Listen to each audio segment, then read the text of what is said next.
Antigone Funn runs a funeral home in the village of Piffling Vale. It used to be the only one. It isn't anymore. A mortician's life is a lonely one, and there's rarely any time for romance.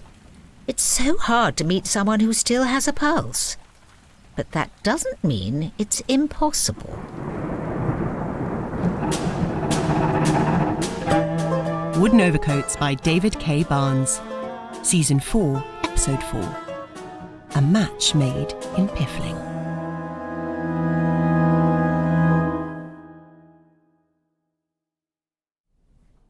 There are 2 hospitals on Piffling, but sadly, just one doctor, who struggles on with the occasional nap and an almost illegal intake of coffee. It seemed cruel to give him more work to do, but when Rudyard got his head stuck in an urn, the Funns didn't have any choice. Honestly, Rudyard, this is the limit. Why don't you look where you're going? Not my fault, Antigone. Of course it was your fault. Georgie, what have I told you about running in the mortuary? You shouldn't run in the mortuary because you shouldn't be in the mortuary. Get out. Exactly. So what were you doing? Having a relay race. Why? Something to do. Got something to do with running a business. What did he say? He said you never let us have any fun. He doesn't like having fun. That's your influence. Sorry. So you should be. Now we're wasting our time and the doctor's time as well. Really, Rudyard, you're useless. What are you? Exactly. Without me, we'd have closed down years ago. Watcher, the doctor's coming. Right then. Who's up next? Oh no. For heaven's sake. Hello, Doctor. That's the 5th time this year, and it's only February. We're sorry, Doctor. You know what they say about urns. No, I don't. It's easy to trip and get your head stuck in them. Actually, I'm not sure if they do say that, but it happens to be true. Is there anyone in there with him? Not yet, it's brand new. Okay then, usual procedure. Hammer. Here you are. Thank you. Ugh. 10 years at medical school. You're welcome. That's better. Georgie, couldn't you have broken me out? I haven't got the qualifications. Nor do I. You said you had 10 years at medical school. I didn't say I passed. Now, if one of you could escort the patient home, perhaps the other can sign the forms. You take him, Georgie. And stop racing around! Come on then, sir. Easy does it. Race it back. Ha! Okay. That's 100 rod on I said stop! Oh, what's the actual point? If you come this way, Miss Funn. How is business at the moment? Oh, slow. Even with Chapman's closed for another week or so, people just don't seem to be dying around here. I do try hard to keep them alive, but you can leave a complaint if you like. Sign here, please. I really am sorry about my brother. Why despair? Must be hard to run a business with him. Very. Georgie and Madeleine, they're nearly as bad. And I bet they all say you're too serious. While they muck around doing whatever they like. It's good to talk to someone who understands. Similar with my family. They drive me mad. It's like working with children. Sometimes I feel like I've got to do absolutely everything all by myself. You've no idea what that's like. Yes. Sorry, yes. 2 hospitals. That said, it's merely the one hospital at the moment. What happened to St. Sprat's? It failed its health inspection. Oh, God. I know, wonderful, isn't it? And while that one's waiting fumigation, I've been getting ahead of my work for once. I might even take an evening off. Really? There's so much happening out there. And I want to experience it. I've been locked away working for so long, I've almost forgotten what it's like to live, really. I know what that feels like. I wish I knew where to start. Well, actually, it is a Thursday, and I was probably going to the cinema tonight to see a film. Films? They still make those? Yes! I remember films. Yeah. I'd love to see one again. Well, I wouldn't mind if would you like to see one with me this evening? Maybe, yes, if you like. I'd be glad to. Oh, Oh, But perhaps we could even discuss the film afterwards over dinner. dinner! In a restaurant somewhere. They still have restaurants, don't they? Yes. Incredible. In that case, I would be very happy if you would be very happy, Miss Funn. Antigone. Henry, Tonight at 6. tonight at 6. Great! Well, I'd better head home. I've Mrs. Moribund to deal with. Her corpse is still in the mortuary, and we really should do something about it. Ah, well, till later then. See you at the cinema. See you there. See you there. See you there. To be clear, we're going on a date, aren't we? Yes. Suffused with the glow of romance, Antigone was hardly able to concentrate on preparing Mrs. Moribund. That evening, she washed her hands clean of entrails, put on the most elegant dress she could find, now that Mrs. Moribund would no longer need it, and writhed along happily to the Piffling Royale cinema.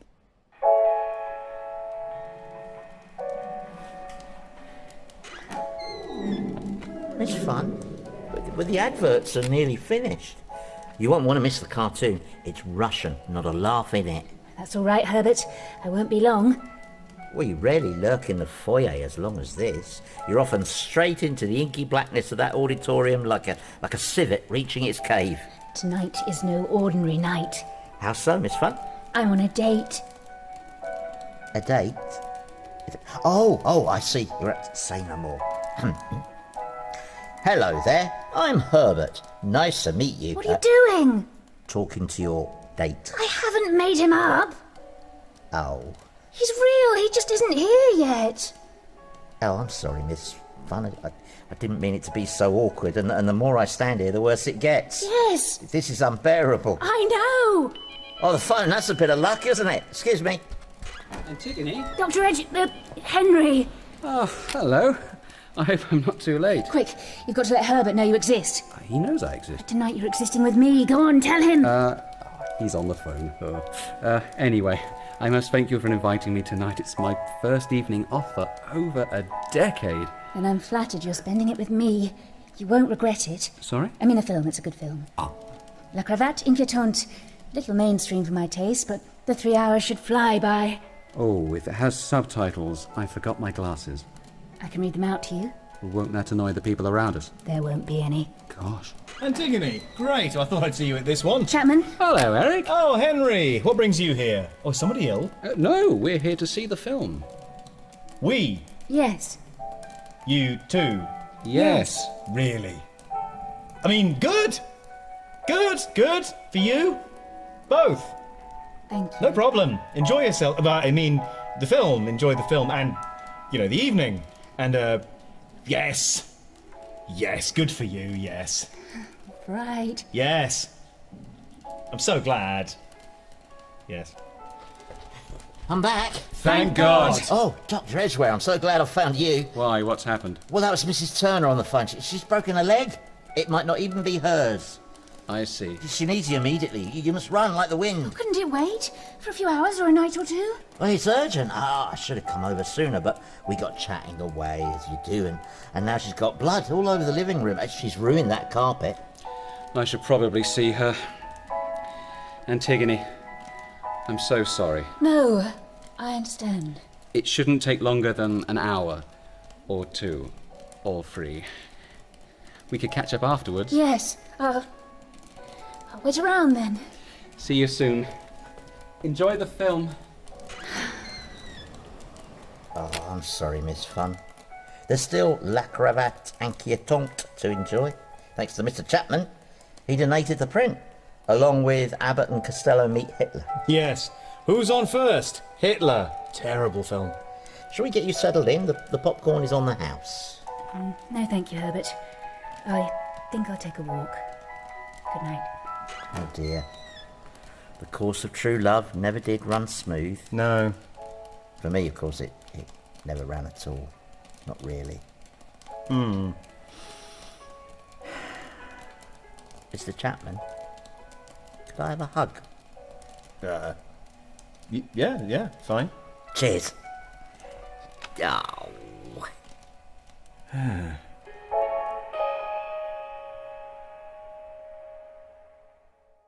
Antigone sat on a bench in the square and waited for her evening to start. But Mrs. Turner had broken more legs than anyone had realised, so by the time Dr. Edgware returned, the film had finished and everywhere was shut. There was only one place left they could go. There we are. I'll get the light. Make yourself at home. Thank you. Well. I hope Mrs. Turner pulled through. Yes. Yes, up to her old tricks again. We watched Emmerdale during the surgery, so the time passed agreeably. I'm sorry it ruined the evening. Yes, well, it's not over yet, is it? No. No, you're right. Tell you what, how about I look in the cupboards and get us a bite to eat? I can help? No, please, sit down. Wow, this is the comfiest armchair I've ever sat in. Oh, good. I bought it 7 years ago, but I haven't had a chance to use it. Would you like coffee? I should warn you, the stuff I have is designed for horses. Caffeine makes my hair turn green. Oh. How about I get you hot water and you can customise it? Perfect. Won't keep you waiting long. There's some magazines on the table if you want them. We speak to the new kid on the block, Liberace.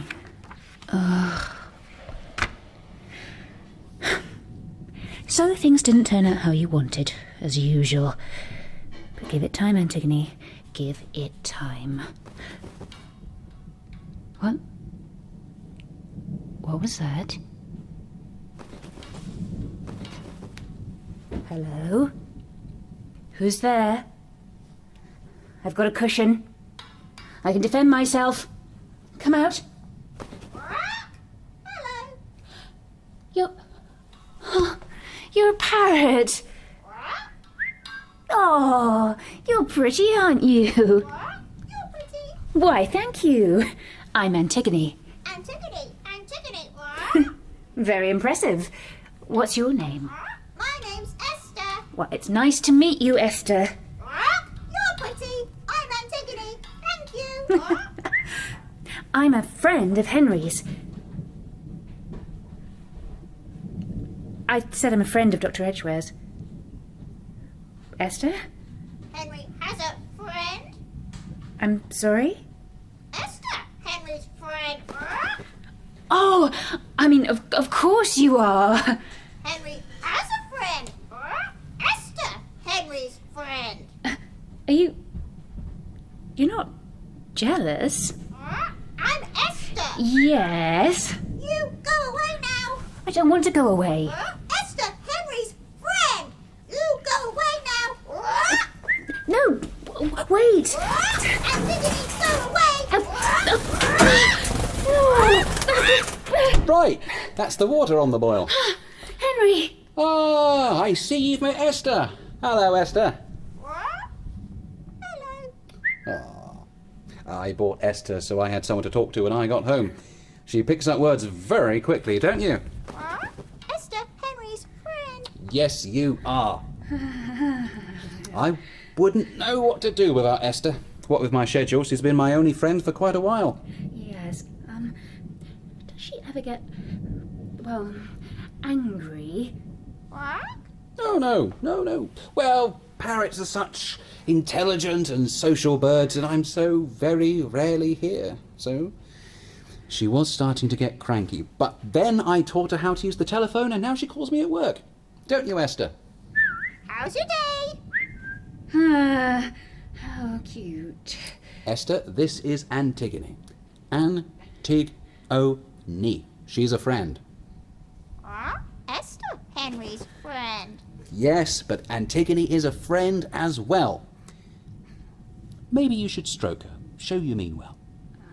She won't bite, I promise you. Really? I was talking to Esther. Okay. That's right. Oh, there we are. See, Esther? Antigone is a nice lady. And hopefully she'll be here more often. She bit me! Esther!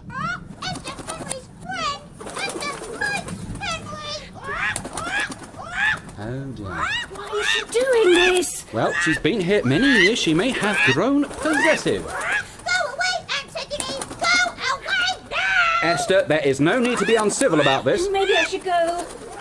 It'll be all right. I'm making us cheese on toast. Without cheese, or indeed toast, but I think you'll like it. Antigone is awful! Antigone is awful! For God's sake, Esther, stop. Calm down. No, I can't do this. I'm going home. Antigone, wait, please. I'm sorry, Henry. This evening isn't big enough for the three of us. Antigone! Damn it, Esther! Now look what you've done! Antigone hurried away as quickly as she could as the argument rang out in the night.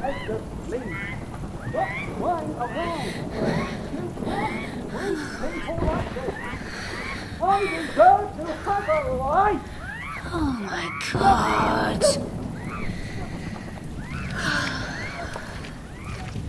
She hoped to put the whole sorry experience behind her, like the time her mother had accidentally used her as a broom. But the next morning, inquiring minds wanted to learn more. So, Antigone, you were out late last night? What? No, shut up. How would you know anyway? Rudyard told me. I was worried sick wondering where you were. I made us our bedtime mugs of cocoa, but I had to give yours to Madeleine. She's still on a sugar high. There's no mystery, Rudyard. You knew I was at the cinema with Dr. Edgware. Yeah, but the film stopped at 9:30 and you went back till midnight. What on earth were the two of you doing? Surely all that's left is to say goodnight, shake hands and go home. Rudyard. He's a doctor. He ought to know better. Perhaps he was taking her temperature. What do you mean by that? I don't know, but it sounded naughty. For your information, the doctor's a perfect gentleman. Oh, sorry. Not as sorry as I am.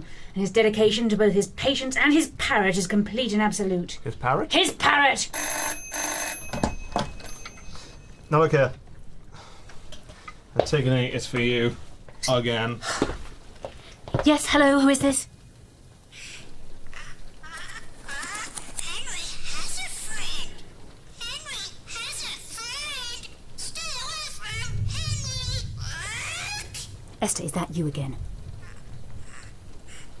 No. Yes, it is. And if you call me again, I'll pull out all your feathers and have you fricasseed. Help! Antigone, have you made enemies with a parrot? Yes. Why? Look, it's my life. I'll do what I want with it. So you and Dr. Edgware are... Just bad friends. And I'll thank you not to mention it ever again. I'm going to the mortuary now. And I don't want to see anyone for the rest of the year. Okay? Okay. Okay, right. Thank you. Bye. Sod off. Oh, Flip. She was so excited when she got back from the hospital yesterday, but now she's madder than ever. This is why making friends simply doesn't work. But believe me, I speak from experience. I think she was looking for more than a friend, sir. I've no time for your riddles today, Georgie. We've got to solve this problem, and quickly. I'd like to see Antigone happy for once. No, you wouldn't. It's terrifying. But we can't let her spend a year sulking. Chapman will be starting up his funerals in a week or so, and if we're going to seize the advantage, then we need to be fully manned. And if a friend for Antigone is what it takes, then a friend is what she'll have. Oh, hello, you two. Is Antigone around? Chapman, why do you ask? I bumped into Dr. Edgware and he seemed very upset about last night. How's Antigone? She's picked a fight with a parrot. Whatever makes her happy. But Henry feels terrible about the whole thing. He's too embarrassed to call her. What? That won't do at all. How can they make friends if they won't communicate? Wait a sec. What if we communicate for them? We tell Antigone that Edgware wants to see her again. And we tell the doctor that she wants to see him? Yes, it's brilliant. I'm great at romantic schemes. Let's say dinner in a restaurant tonight. That sounds plausible. Hang on. Since when have you been a matchmaker? I want Antigone to be happy, that's all. Does that sound so very strange? Coming from you, yes. But if you're sure it's what Antigone actually wants... I don't tend to meddle in the affairs of my staff. Sorry, family. No, staff will do. Hey, tell you what. I'm taking Jennifer out tonight. We could make it a double date. Might take the pressure off them, plus we can keep an eye on things. Excellent. and I'll take care of that interfering parrot. But what about... Sorry, I really wasn't prepared for that last sentence. Gotta keep on your toes in here, Chapman. Sure have, yeah. I was going to ask how you're going to get Henry off work long enough for him to see Antigone. That's where you come in. Oh, I'm helping you, am I? Yes, keep up. If you run the hospital, Antigone and the doctor can have a pleasant evening together. And then maybe she'll bloody well cheer her up. Can you handle that, Eric? As long as I don't have to do any counselling. No, just check-ups, surgery, delivering babies. Oh, that's fine then. Oxford education. I've got my diploma on me if you want to see it. We don't. No, fair enough. Okay, gang. It's on. Let's give those crazy kids the best chance for a great night out. Yes. And then when we're working at full strength again, that idiot Chapman won't know what hit him. Yes, I will. Oh. Could you put your hands over your ears? All right, but just this once. And so that evening, Georgie took Antigone to the district of Little Piffling and the one restaurant on the island that the Funns hadn't been banned from. Meeting Jennifer Delacroix, Piffling FM, they took their table outside near the canal and listened to the singing of the gondoliers as they punted back and forth nearby. It's amazing that they do this all day. The canal's only 12 feet long and they're still punting. It's not exactly romantic, but I appreciate the effort. What do you reckon, Antigone? He's not here yet. Give him time. Are we talking about... Yeah. So, for our listeners, what first attracted you to the millionaire Henry Edgware? He's not a millionaire. More on the story after a word from our sponsor. Jen, you haven't got your microphone. I haven't got a sponsor either, but I know a good story when I hear one. Look, I don't want to talk about it. It was a silly idea to come here, and I will not be made a fool of again. Antigone! Henry's clearly having second thoughts, and honestly, so am I. So why don't we forget the whole damn thing and... Could you stop singing?! Perhaps we should order another bread basket. I don't want any bread or a basket. I've been stood up, I'm going home, and that is an end to it. Antigone? Oh, I got here as soon as I could. I'm not late, am I? No, you're 10 minutes early. Antigone? Yes, I suppose he is, technically. I'm surprised you wanted to see me again. Well, likewise. But it would have been rude to turn down your invitation. My what? So, yeah, guys, let's just sit down and get ourselves comfy. Shall we? Shouldn't we get our own No. table? You're sitting here, then we'll order drinks and we'll see what's on the menu. It'll be fun. Right? Jen? Aye, great craft. Sit down, guys. Let's get this evening started. Woohoo! But as the two couples began to order their starters, I was on a mission with Rudyard to prevent possible interference from a certain parrot. Hello? All clear? Picking pockets, stealing keys. You'll gain a reputation, Madeleine. Now, hand me that birdcage. Okay? Oh, of course you can't. Now. Esther? Esther? You're here, aren't you? We've not met, but I believe you know my sister. Esther, where are you? You've been sticking your beak where it's not wanted, Esther. Ah! Esther! Put down that telephone receiver. Esther won't! Esther wants Henry! You're phoning around all the restaurants, aren't you? Well, you won't find Antigone tonight. Yes, I will! Yes, I will! You may think that leaving threatening messages is the appropriate thing to do, and normally I'd support you. But right now I need you to be quiet and hop into this cage. Get stuff! Get in the cage! Yeah! Yeah!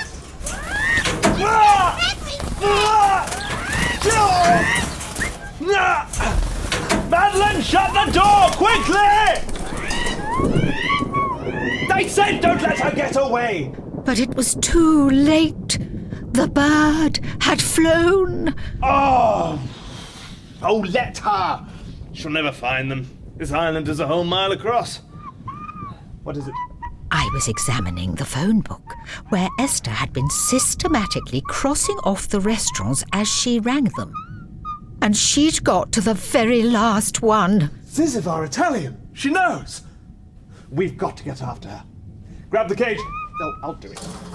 All I'm saying is you've not been very helpful.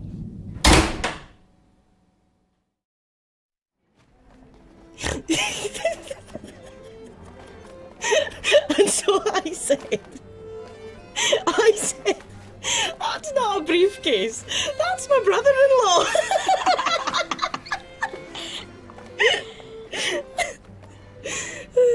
So that's how the joke ends? Yeah, but I can't remember the beginning. No.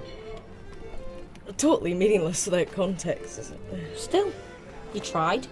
Doctor, how about you? Got any jokes? No, not really. Antigone? You know how I feel about humour. Sure. We don't need jokes to have a good time anyway. Everything's perfect and chill. Yeah? Oh, yes. No. That's why I thought a double date easier, isn't it? People get chatting, right? Guys? Don't leave me hanging. I'm great at this. Georgie, maybe you and I should go inside and get more drinks for everyone. Why? To give these two some privacy. Same again, Antigone? Thank you. Henry? Still water, thanks. Done. I'll grab dessert menus too. We can all share a sundae. Trying too hard. Come on, Georgie. God. Indeed. I thought they'd never leave. No. Finally have a chance to talk together. We'd better take the opportunity before they come back. Why do you keep looking around? In case anyone's having a heart attack. They aren't. No. I really must apologise for last night. You know what parrots can be like. Very controlling. Like frogs. I had a salamander once who used to get furious. Yes, well, let's imagine none of that happened. What sort of things would we have talked about last night? All sorts, really. Could you start us off? Oh. Well, I don't know. How are you feeling? What do you mean? Any aches or pains? Any trouble sleeping? No, I'm not a patient. I'm your date. Yes, sorry. I'm totally out of practice. Most of the people I speak to only want to talk about their illness. Well, most people I talk to are dead, so you're doing better than I am. You talk to the dead? I was joking. But also, yes, I do sometimes. Right. It's not a problem, is it? As a doctor, I'd have to say yes, but I don't want to spoil our evening. I mean, you must talk to your patients all the time, like Mrs. Moribund. I've been working on her lately. I thought I recognised the dress. Her intestines are in a terrible state, all tangled up like linguini. But that's part of the course in my profession. Yes. But what I find especially rewarding is trying to guess what they were like. Sad, lonely, neglected, that sort of thing. Like Mrs. Moribund, very timid, I'd have thought. No, she was an ebullient personality, with a joke for every occasion. I only wish I could have saved her. Of course. I'm sure you did what you could. It comes to us all in the end, though. I try not to think about that. But aren't you curious about what happens afterwards? No. Not curious? Should I be? It's the greatest mystery we ever face. My whole life is devoted to keeping people alive. I've no reason to want to talk about death, have I? No. No, I suppose not. A dead body for me is a professional failure. Tragedy I couldn't prevent. I appreciate your work, of course. But you wouldn't ever want to talk about it. Perhaps this was a bad idea. Yes, perhaps it was. I was so embarrassed after last night, I'd half a mind to stay away, but when I got your invitation this afternoon... My invitation? But you invited me. No, I didn't. You invited me. Didn't you? No. So, Who did? We're back! And we come bearing drinks. Here's your water, Doc. Afraid they only had sparkling. Oh, no, that's not me at all. Never mind the sodding water. Neither of us invited the other, so what are we doing here? Eric gave me your message. He said you were shy. I'm incredibly shy, but I didn't give him a message. What's he got to do with this? Look, Eric was just trying to help. You knew about it too? Good God, is there anyone who wasn't involved in this conspiracy?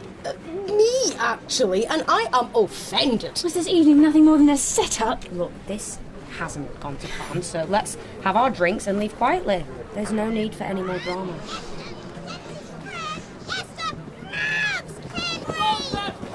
Esther? Rudyard! Antigone is hurtful! Antigone is hurtful! Stop it!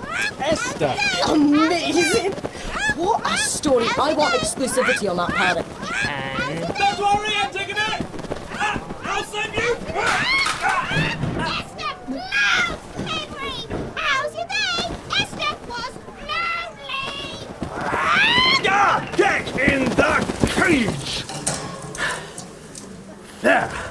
Your parrot, Doctor! Oh, dear Esther. I'm so sorry. Now then, let's get this evening back on track. Is everyone having a pleasant time? Antigone? Shut up! You, Georgie, Chapman, what gave any of you the right to interfere in my private life? We were trying to make you happy. Yes, and you might be a little more grateful. I don't need you to make me happy, and I certainly don't need your pity. Do you know how embarrassing this is? Mate, we're sorry. How dare you do this to me? How bloody dare you? Antigone. Oh, dear. I don't understand it. No matter what we do, she keeps getting angrier. At least things can't get any worse. I think that man's having a heart attack. Oh, thank God. Something I'm good at. Do excuse me. Clear the way. I'm the doctor. Well, Rudyard, it's time for us to face the music. Antigone, you mean? Yes, I suppose so. Well, we ought to pay the bill first. Oh.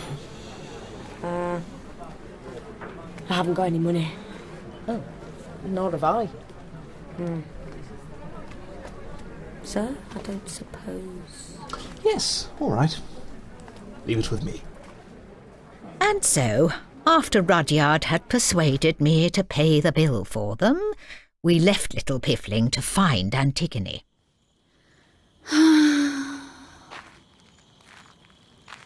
Hey. Oh, hello, Chapman. Been out? Yeah. Coming home from my spell at the hospital. Busy? Oh, a couple of heart transplants, nothing much. Dr. Edgware came back a few moments ago. St. Spratt's has reopened, so he'll be back to the grind again. I heard what happened tonight. I'm sorry. It was horrible. I wanted to sink into the ground and rot. I should have known it was a bad idea as soon as Rudyard got involved. But... oh, I thought you and Henry deserved to make a proper go of it. Turns out he and I have nothing to say to each other. Ah. Maybe he's not right for you. Who is? Well... only you can answer that. Someone who appreciates me and my work. I can talk to about corpses whenever I like. Well, it's not too much to ask. No, it isn't. I'm not the problem here. It's everything else. Exactly. The world is the problem. The world is the problem. I should change. No, Antigone, you don't need to do that. You stay exactly the way you are. The world can do the changing for you. I meant out of this dress. Yes. Well, yes, that's what I was saying. So long as it's on your own terms, you know. Yeah. Thank you. Yeah, no worries. Ah, here they come. Time to get it over with. What do you mean? The rest of our lives. Yes. Hey, Antigone. Eric? Evening. Antigone, as Georgie and I would like to extend to you, Antigone, our sincerest and most deeply held... Look, if this is going to take long, can we go home first before we freeze to death? That's fair. Rudyard can make the cocoa. No, Madeleine, no sugar for you. Good night, Chapman. Enjoy yourselves. And Thanks for the conversation. No problem, Antigone. No problem at all.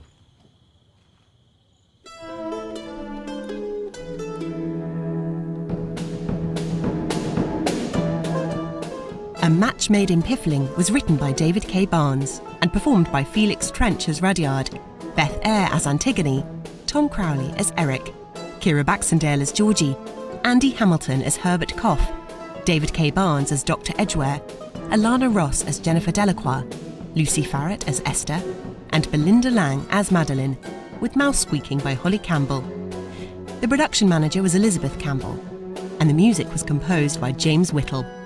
The programme was recorded at the Octagon, Brixton, and was directed and produced by Andy Goddard and John Wakefield.